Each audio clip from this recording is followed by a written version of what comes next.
Hello guys, আমি তমালিকা রয় বলছি। আশা করি আপনারা সবাই ভালো আছেন, আমিও ভালো আছি। আমার নতুন একটা ব্লগ নিয়ে চলে আসলাম। সকাল সকাল ঘুম থেকে উঠে যা কাজ হয় আর কি, বিছানা গুছানো, সেটা গুছাইলাম। তারপর হচ্ছে যে নাস্তা করে নিলাম।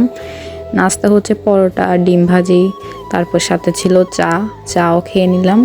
তারপর এই যে স্নান টান করে সকল কাজ সেরে স্নান করে নিয়েছিলাম। স্নান করে দুপুরবেলার খাওয়া শেষ করে বিকেলবেলা একটু পেয়ারা মাখা খেলাম আমি আর আমার বোনের মেয়ে। ও অনেক বেশি পেয়ারা মাখা খেতে বলছিল কয়েকদিন ধরে, তাই পেয়ারা মাখা খেয়ে নিলাম। সন্ধ্যায় নাস্তা করে বৌদিদের বাসায় আসছিলাম। বৌদি বলতেছিল কালকে সরস্বতী পূজা, রাতেই নাকি পূজাটা দিয়ে আসতে হবে, তো তোরা গিয়ে পূজাটা দিয়ে আয়। তো আমি আর আমার বোন মিলে মন্দিরে চলে গেছিলাম পূজাটা দেওয়ার জন্য। তো এই যে এটা হচ্ছে আমাদের মন্দিরের সরস্বতী মা। পাশে একটা স্টেজ করা হয়েছে, সাংস্কৃতিক অনুষ্ঠান হবে।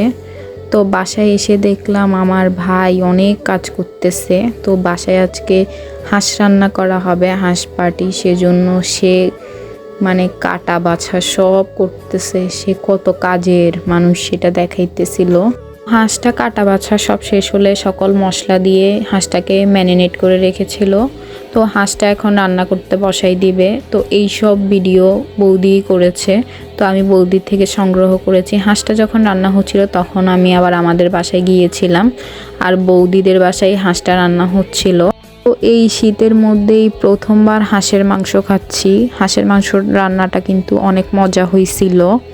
তো এইখানে কাব্যকে খাওয়ার দেওয়া হয়েছিল। ও এখন হাতে হাতে ভাত খাওয়ার চেষ্টা করে, তবু খাইতে পারে না। ওরে খাওয়াই দেয় ওর মা, ওর পিসি খাওয়াই দেয়। আমি তো মানে নিজেই হাতে ভাত খাইতে পারি না, আবার ওরে কি খাওয়াই দিব। তো বলতেছিল যে হাঁসের মাংসটা নাকি অনেক মজা হয়েছিল, আর আমার থেকে অনেক বেশি মজা লাগছিল। তো এই যে এখন আমরা খেতে বসে পড়ছি। তো এইখানে ছিল, এটা হয়তোবা ছোট চিংড়ি মাছগুলা দিয়ে তরকারি দিয়ে রান্না হয়েছিল। তারপর হচ্ছে বেগুন ভাজা, তারপর ছিল শিমের বিচি দিয়ে, শুটকি দিয়ে, বেগুন দিয়ে, তারপর এটা ছিল হাঁসের মাংস। তো অনেক লোভনীয় হয়েছে, হাঁসের মাংসটা দেখলেই বোঝা যাচ্ছে।